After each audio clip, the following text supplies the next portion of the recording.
Hello and welcome to the Art of Decluttering podcast. I'm your host, Amy Revell. And I'm Kirsty Farrugia, your other host. Kirst, we had an inquiry this week for a client whose surname was Farrugia. Do you think there's a lot of Farrugias? Because there's not a lot of Revells in Australia. Oh, no, Farrugia is like Smith in Malta. Oh, okay. So all our Maltese Australian listeners probably all have the surname Farrugia. Yeah, all of them. Yep. Yep. Every single one. Yep. There's no Kalias. There's no, yep. Just Farrugia. Yep. Excellent. Farrugia. That was a bit of info that all of our listeners needed to know that I couldn't have told you before we hit record. How are you doing? You've had a couple of part weeks of school holidays and annual leave. Yes, I'm on my last day of school holidays today. Ooh, you've had the tricky both kids on 3 weeks, but only 2 weeks crossover, haven't you? Yes. So, yes, thank you, everybody, for let's thank God that all three of us have survived. It seems like I do feel like you've been on school holidays for forever. Yeah. Yeah, and I can't imagine how much you feel like that. Hey, can I tell you a really, really cool story of something that happened this week? And it involves a listener of ours. So my friends live in Cape Town, South Africa. And this is a friend of mine who I have known for more than 20 years. And we went to Cambodia together. They're from Australia. We went to Cambodia together. We met in Cambodia. She is from Adelaide, KB. Hello. So it actually involves two of our listeners. So Karen is my friend who I met in Cambodia. And then they moved to Melbourne just before we both had children. And we had Oliver and Amelia at the same time.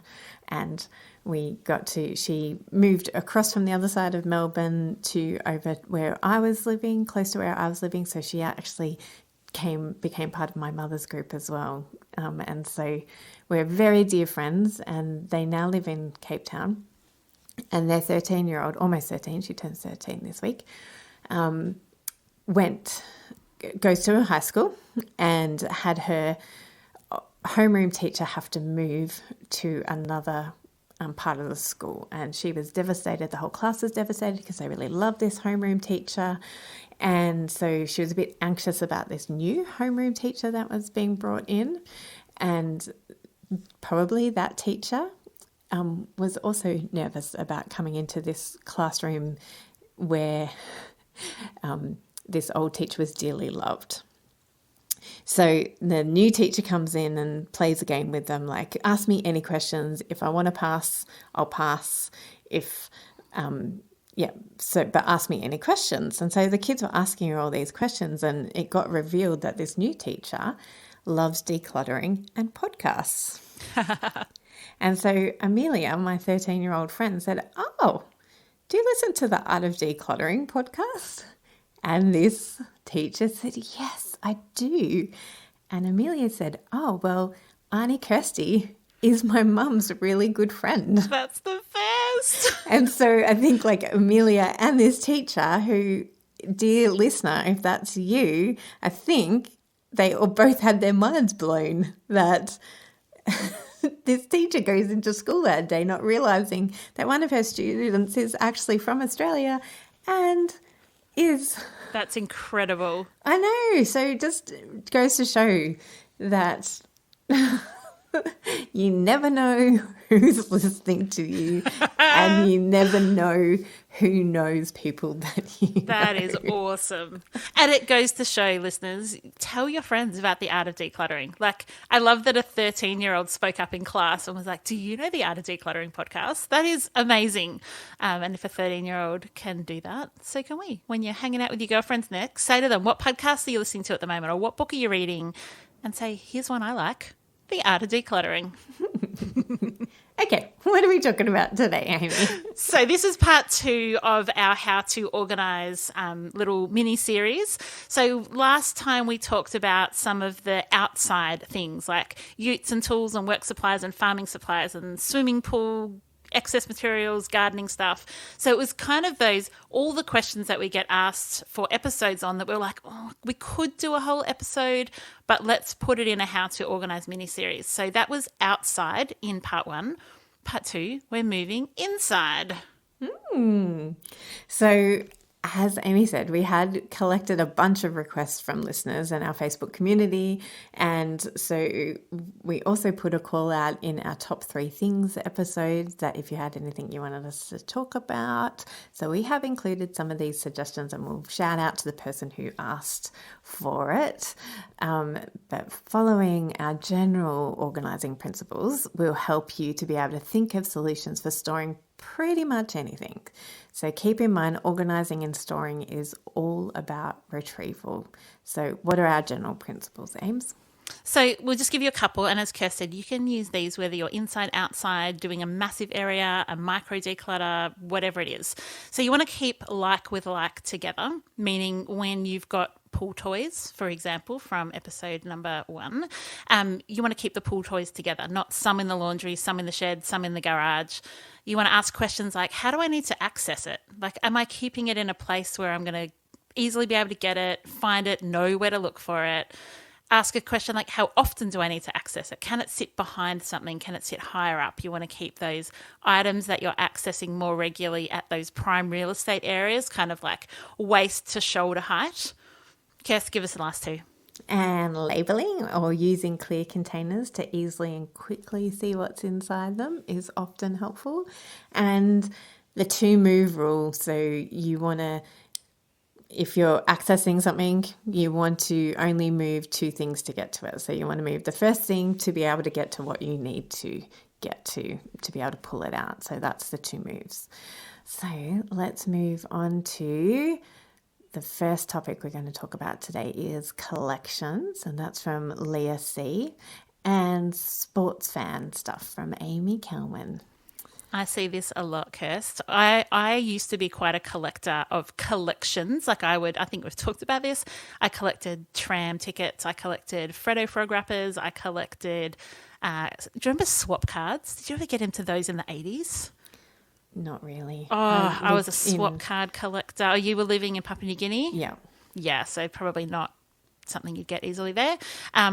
I collected business cards. I collected, when I found something I loved. Random things to collect, all of those Totally things. random. I think probably not what Leah C collects.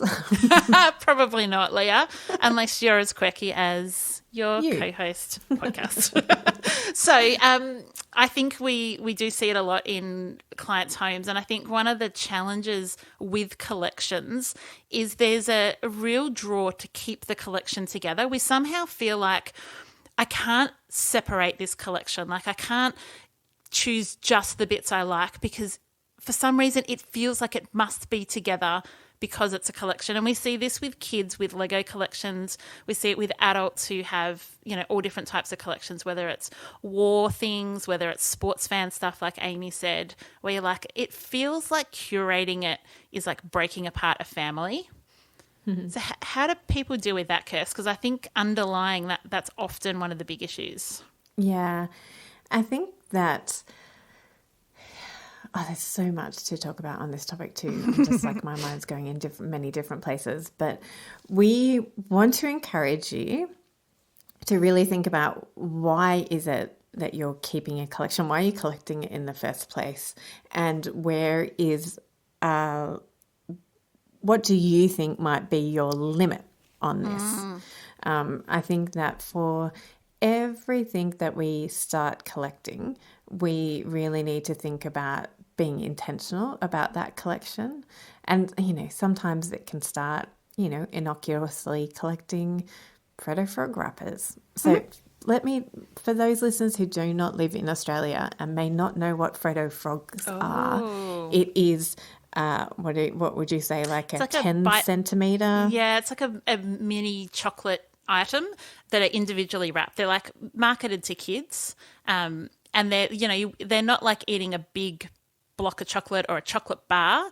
They're much smaller than that and often used at kids' parties and as rewards at different events, that type of thing. Yeah, they're the size of that's 10 centimeters at the most in length, 5 centimeters wide, and like a centimeter deep, if not even like half a centimeter deep. Yeah. Again, those measurements won't make sense to our American listeners anyway, so I don't know why I did that. But so whether your collection starts off innocuously, like the Freddo frogs, or whether you are very intentional, like, say you're a big basketball fan or baseball fan or cricket fan, and you start collecting everything that one person has ever done or that team has ever done. I went to speak or this. Yesterday I took Emily to a Harry Potter store in Sydney. Ooh. And there is everything, licensed paraphernalia. And so you could really easily get into collecting everything Harry Potter and the like. So it is about being intentional about what comes into your home and thinking about why am I keeping the collection and why am I keeping collecting? Like, we've got a beautiful client at the moment who loves My Little Ponies. And so she has built up this massive collection of My Little Ponies, and it is incredible. So figuring out your why can then help you to discover how you can declutter, or if you need to declutter, and also help you in your intentional purchasing of more of that collection. Yeah, and if you've got any tendencies towards true OCD, or whether you've got obsessive, like that obsessive nature, or whether that presents itself through autism spectrum disorder, like sometimes you can be hyper-focused on an area, and it's okay once your hyper-focus or your love of a particular collection wanes. It's okay to get rid of that collection, because what I would encourage you to do is enjoy the process of collecting. If you're just collecting because you feel you have to, like, that's definitely worth exploring in yourself, because if you're no longer finding joy from it, but you feel compelled that you have to spend the money because your collection will be incomplete if you don't buy this other thing, as Kirst said, like, think about why do I feel like that? What does this collection mean to me? Is the collection for resale, or is the collection because you find joy in collecting and buying and viewing and storing and displaying the items? Yeah. Or is it a collection that you started because once upon a time you really were into dolphins, and then everybody thinks that you're still into dolphins? Oh, and that's it's annoying when that been happens. 30 years. Yeah. And people are still buying you dolphin products and paraphernalia.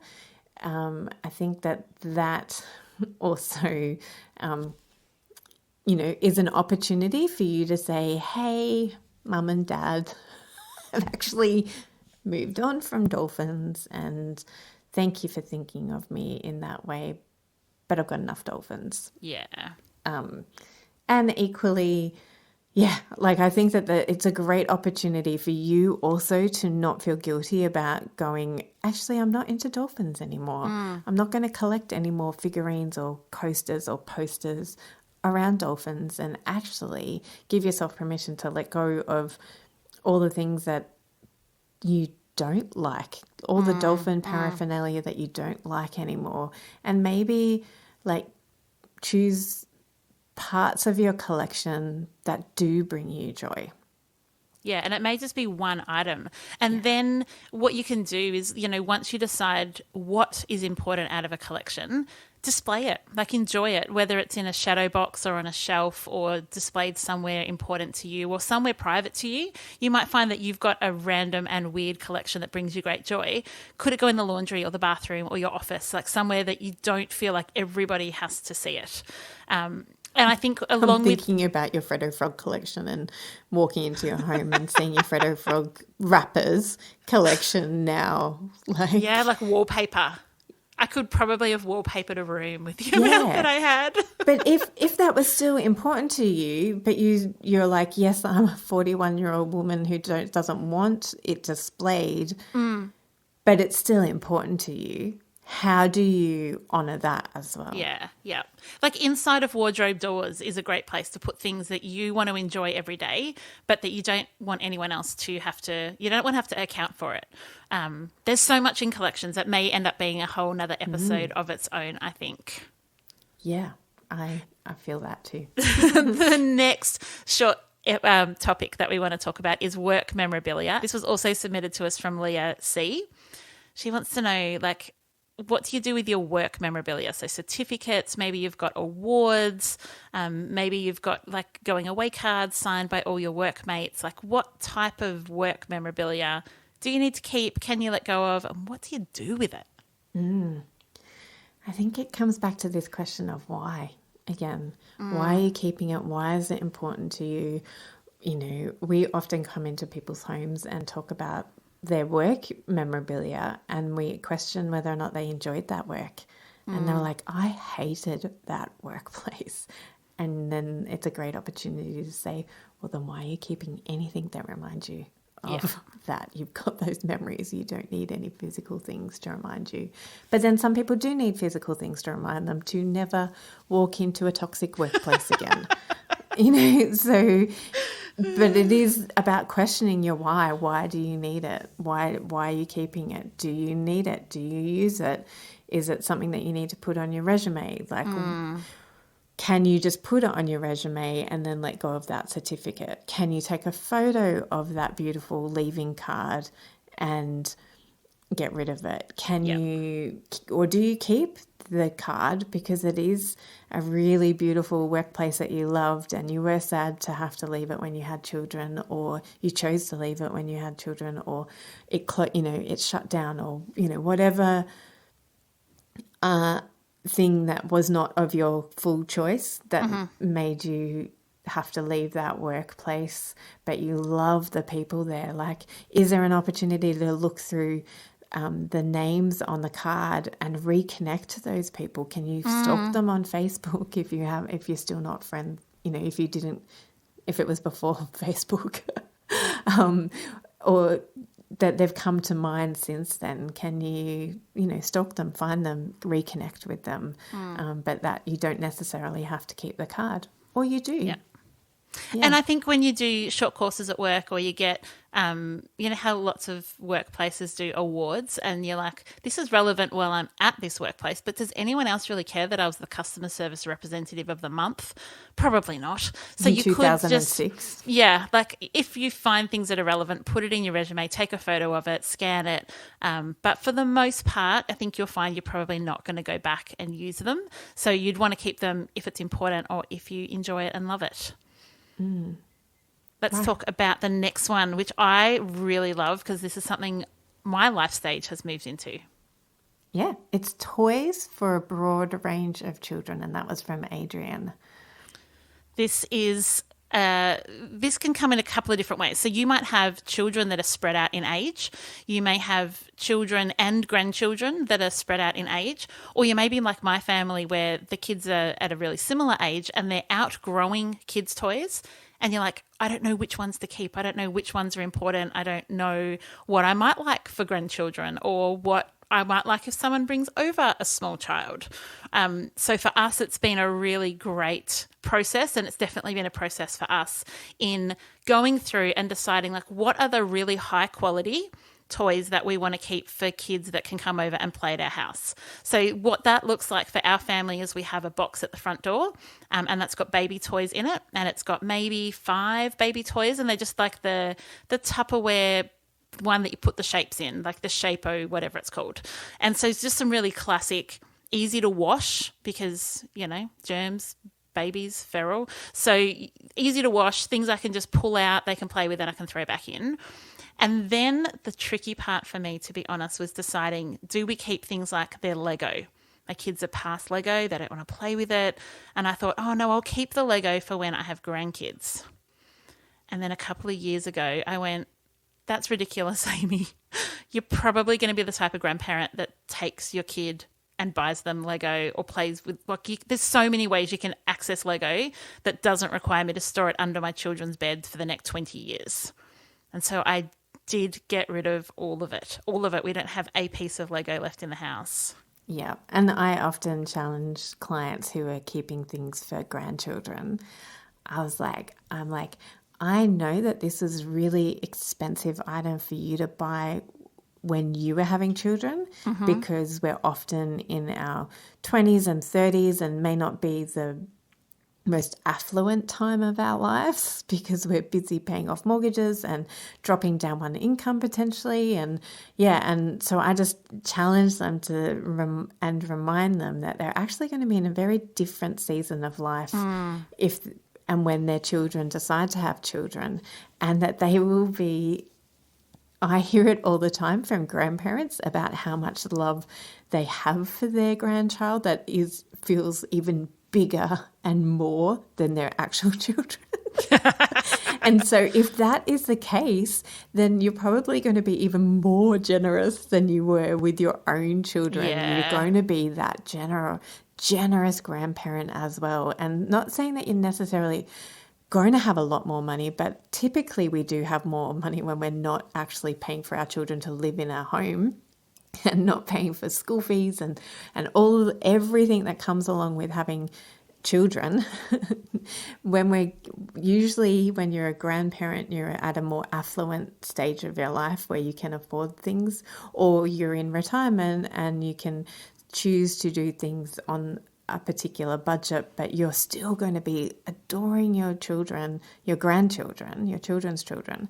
And you also are going to have that love and want to be generous over those grandchildren. And so I also say, and those grandchildren are probably going to want the latest Lego rather than what is defunct and wasn't, that was and this is 20 or 30 years old. Yeah, and this is a massive thing for me, Kirst, because I want to ask our listeners who are keeping things for their grandchildren, how many things did your kids love playing with that your parents passed down? Mm-hmm. Or did you find that they were, not quite as good quality, that they weren't interesting to the kids, that you had other things? And so, yes, your parents might have passed you down stuff, but you don't actually use it as much, or it's missing a piece.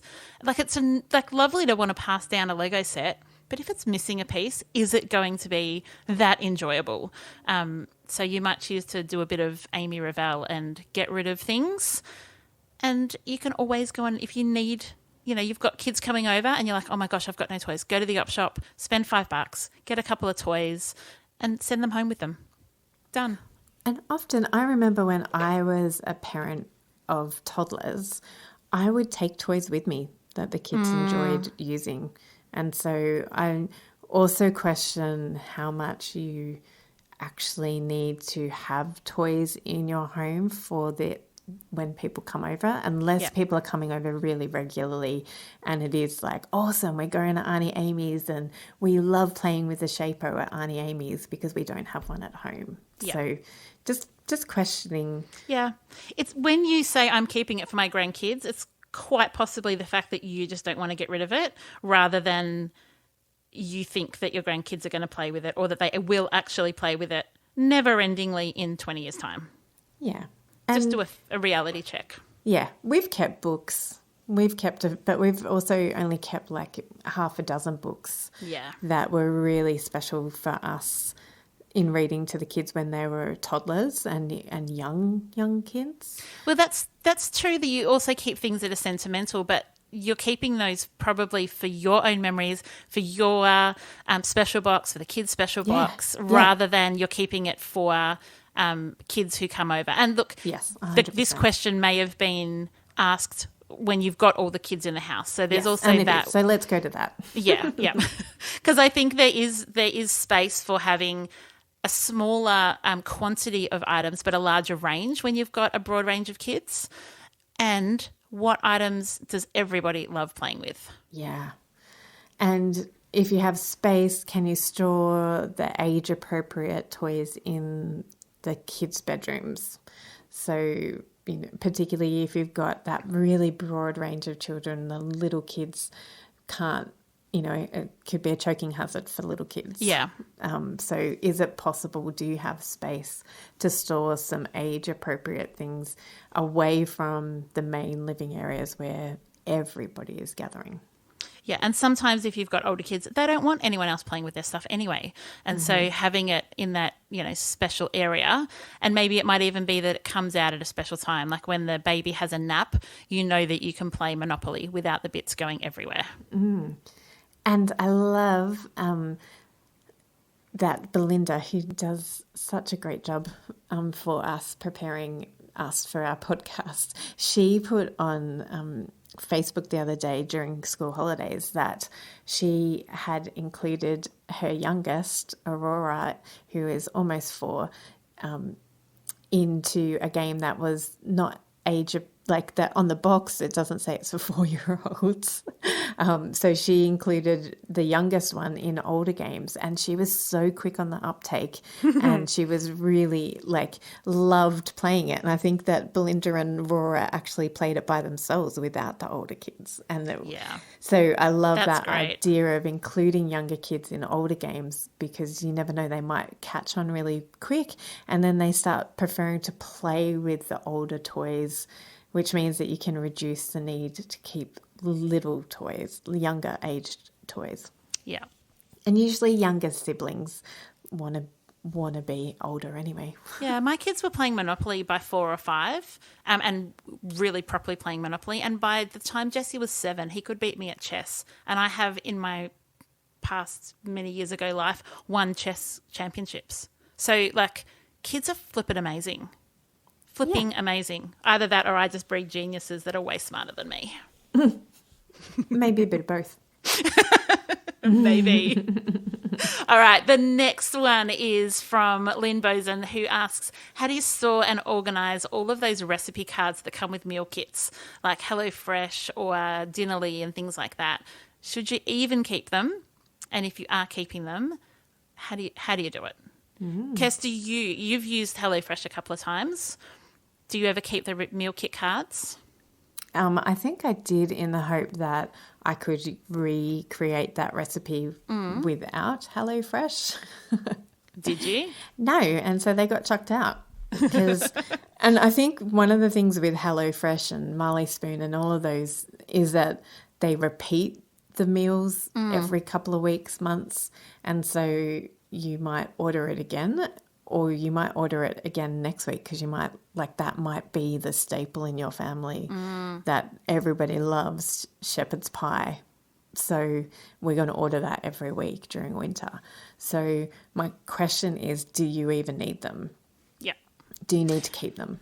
Well, we did HelloFresh for many years, and we would keep our favourites.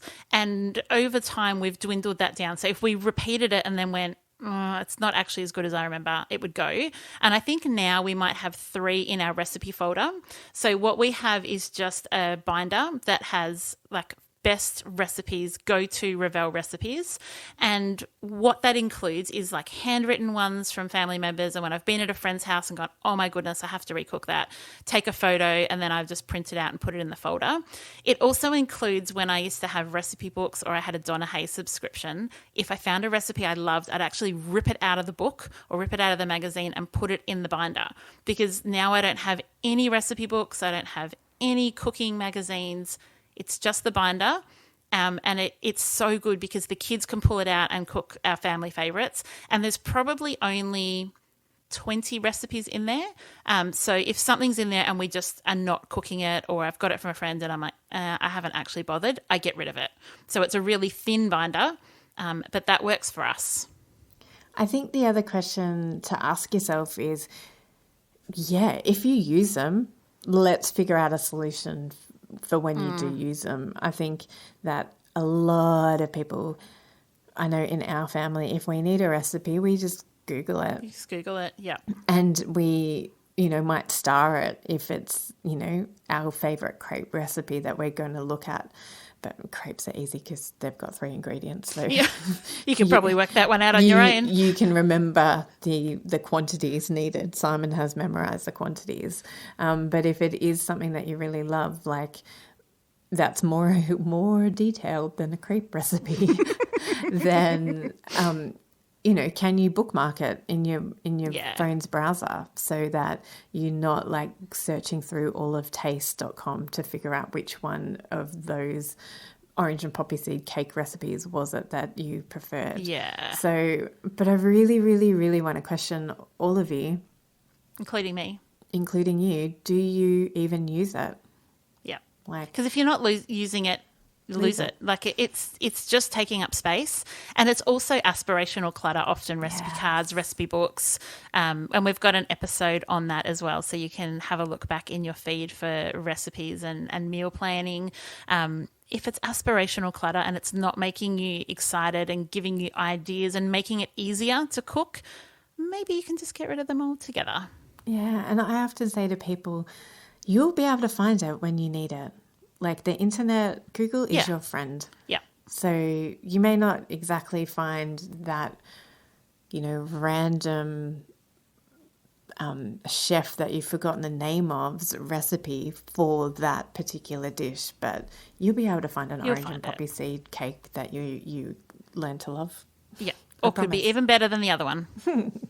Okay, so we've got some relevant episodes for you to listen to if you've liked what you've heard so far. We give more detail in these ones. So as Amy said, aspirational clutter. Like with like, need it, use it, love it. They're all different episodes. Home office and toys. Kes, we haven't spoken about our Facebook group for a couple of weeks, but it has exploded. It's just clicked over 105,000 group members. Someone said in the group the other day that it is their favourite place to hang out on Facebook because it's so supportive and encouraging and uplifting, and I just love that. And I was in there today just hanging out, and Donna posted an awesome poem that I thought I would read out on the podcast. It's by Mary Oliver, who was an American poet. And it's just a beautiful poem that I thought I actually want to share that. So if you're not in our Facebook group, make sure you jump over to Facebook and just search the Art of Decluttering Community. You'll find us there. It's an awesome place to hang out. And this is the poem by Mary Oliver. It's called Storage.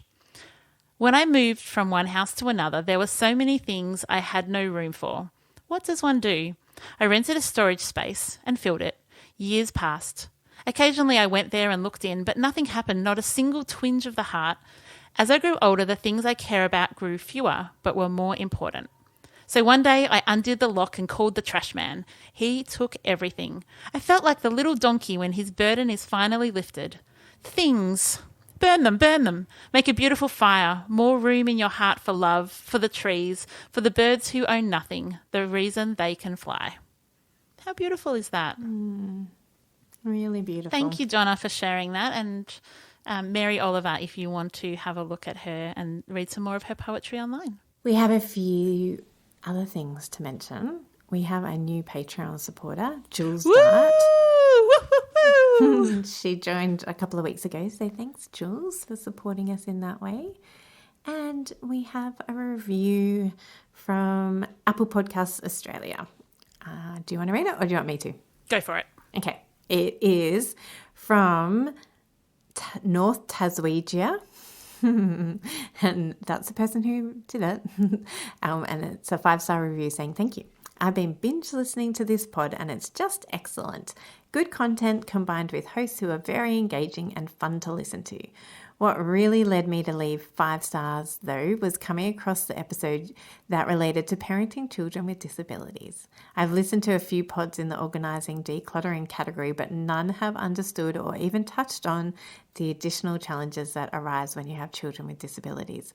I became really emotional listening to the episode with the parent whose child has autism. I really felt that my challenges were understood. Oh, you are understood.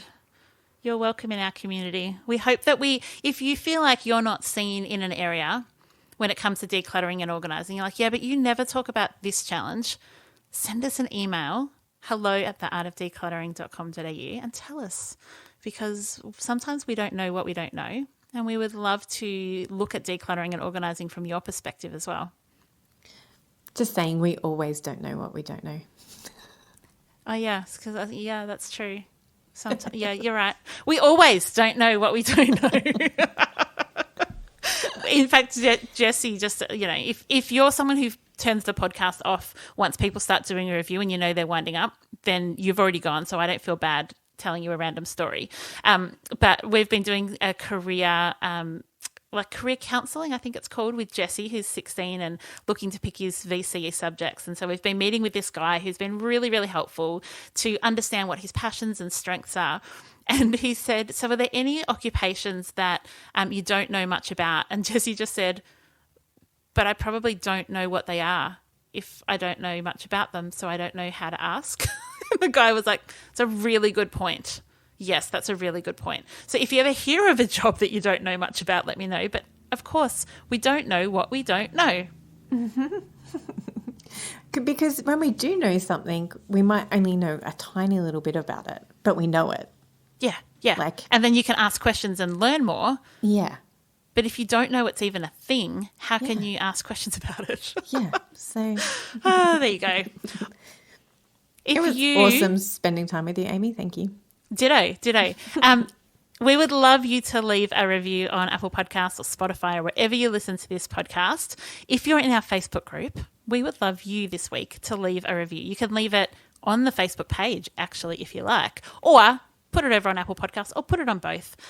Let us know what you love about the podcast. It helps us to reach new people. And as North Taswegia has said, new people are coming and listening all the time. And so we want to be able for them to find us because they don't know what they don't know. Yes, exactly.